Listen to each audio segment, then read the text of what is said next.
Hello and welcome back to Game of Trades, your #1 channel for videos on the stock market and cryptocurrencies. This video is going to be focused on Bitcoin. We have a lot to cover in this episode. It's been a while since we posted an update on Bitcoin. I've been away on vacation for the past couple of weeks, so we didn't make any updates on this recent run that we've had throughout the month of January and the beginning of February. There's definitely some very exciting things happening on this asset right now. We had a lot of pain throughout these months. Now it seems like we're getting somewhat of a recovery. Is this it? Are we about to go on a parabolic run and go to the moon? We're going to talk about that in this video. We are getting a few warning signals right here that suggest we might see some volatility. So we're going to discuss that in detail with you guys. If you're interested in following this crazy asset with us, make sure to click on that subscribe button. We post these videos multiple times a week on any opportunities that we see in the market. And now, without further ado, let's get right into it.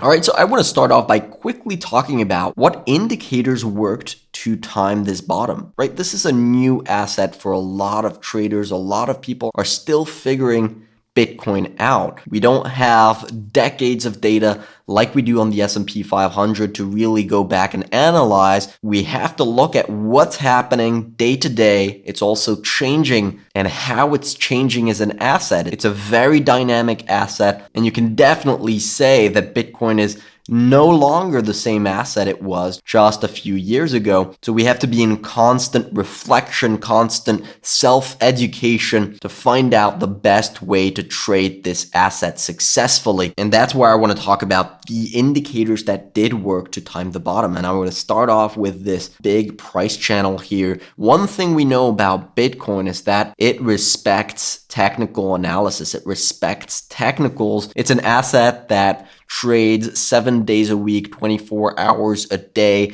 You don't have earnings season on Bitcoin. So technical analysis is a big part of what drives the day-to-day price action. Not necessarily the longer term moves, but it determines where you're going to see a lot of supply in the market and where you're going to see demand step back in. So this is a price channel that we already talked about a few times on the channel much before this bottom. And in fact, I believe it was right here before this final capitulation move that we said, this is a big area to watch out for in terms of support. Look at this price channel. The number of significant reactions you have on this channel is astounding. Lots and lots of reactions just on this trend line. And then, of course, the other parallel trend lines also have a lot of reactions, both as support and resistance. And so from a technical standpoint, I'm very happy with what happened here.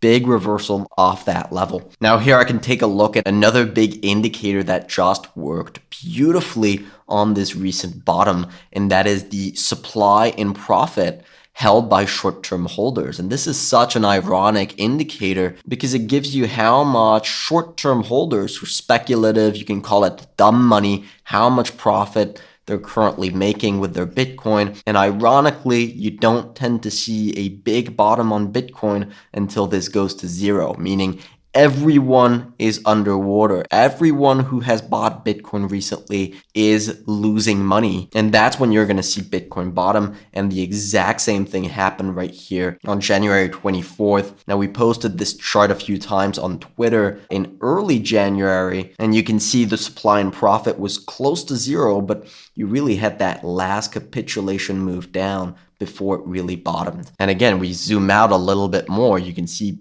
big significant bottoms all happen with this indicator tagging zero. So you can be sure this is one indicator that, although it won't guarantee that you're going to see a massive move higher on Bitcoin, you can use this indicator to tell you, yes, this is a very good risk reward here. You're buying the dip.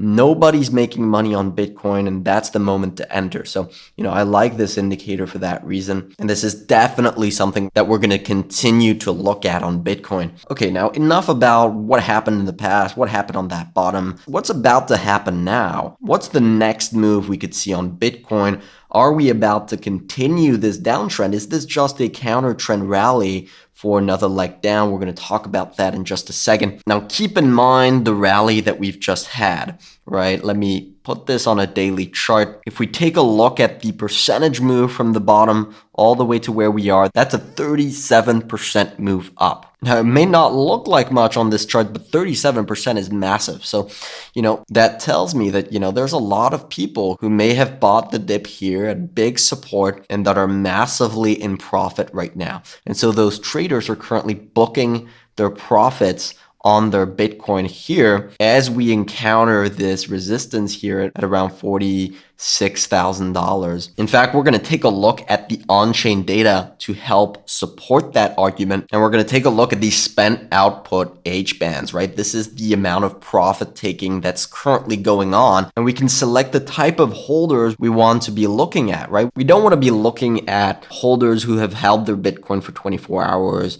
or just a week, right? We want to pay attention to the people who have held their Bitcoin for 1, 2, 3, maybe 5 years and that are currently selling their Bitcoin. How much selling is happening from people who've held their Bitcoin for a long time. We look at this a lot on this channel because it just gives you so much information about smart money. You can see these people who have held their Bitcoin for a long time tend to be good market timers. They book profits as Bitcoin rises and you see a big spike near tops. In fact, you can see that happened here in August. We used that to time this top here in August.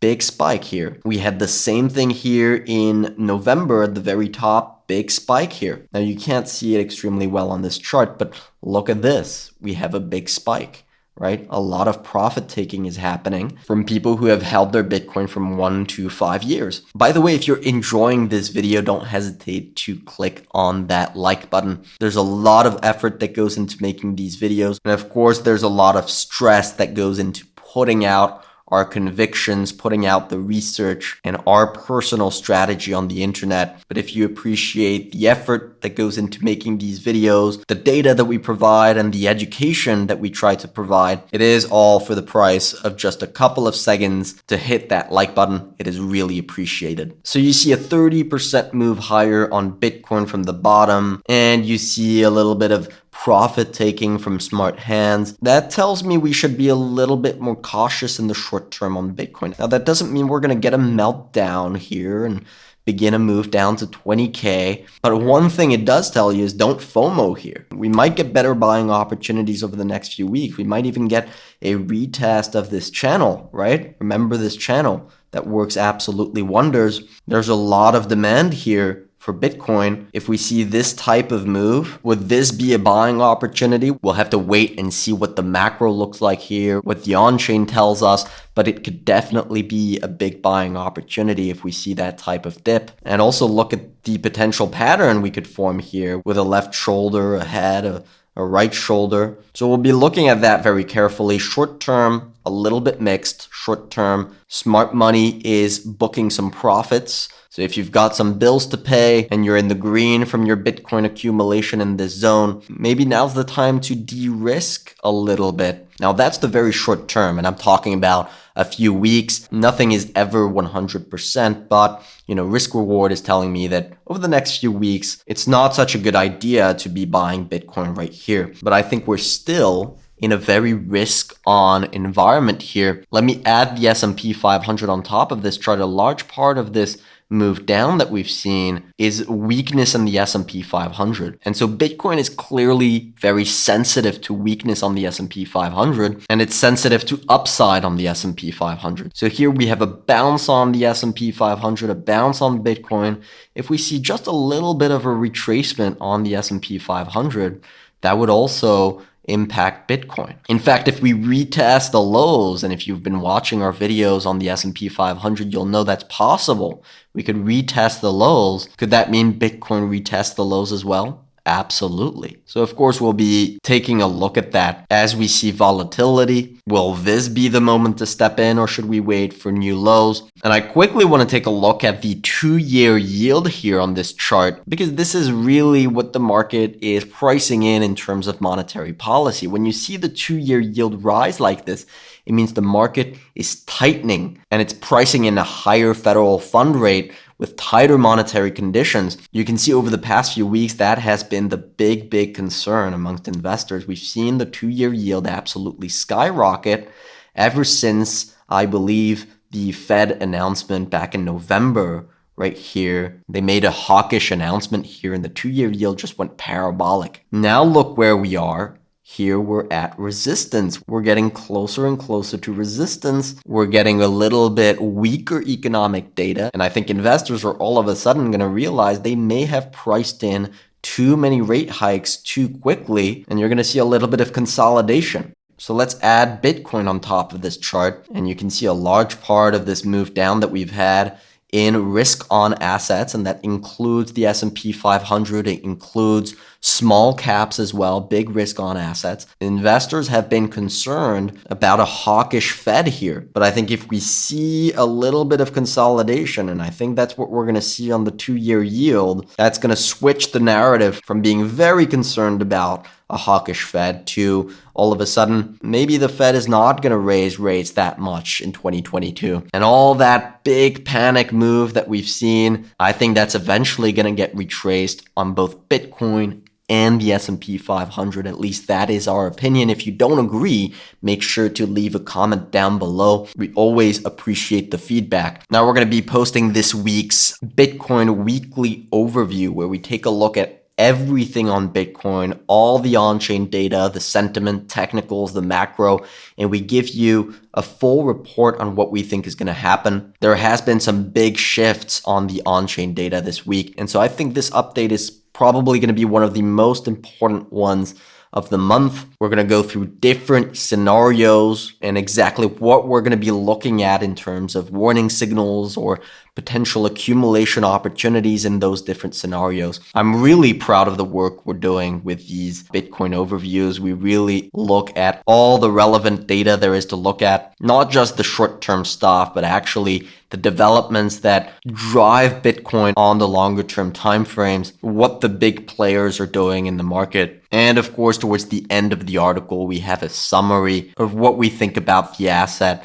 on different timeframes. These were our ratings for the 24th of January right here at the very bottom of this move. And I think following the short-term developments that we've seen, we're going to switch the short-term rating to a hold, if not even a weak sell, although I don't like putting any type of sell ratings on Bitcoin just because of how bullish we are on the asset on the long-term time frame. Now I'm going to cut the video right here. Of course, there will be several updates coming over the next few weeks. Very important stuff happening right now. Again, if you want to keep updated, make sure to click on that subscribe button and the notification bell as well. Now, that's about all I wanted to cover in this episode. If you enjoyed, make sure to smash the like button. Now, in the meantime, I wish you good luck on your trading and see you next time.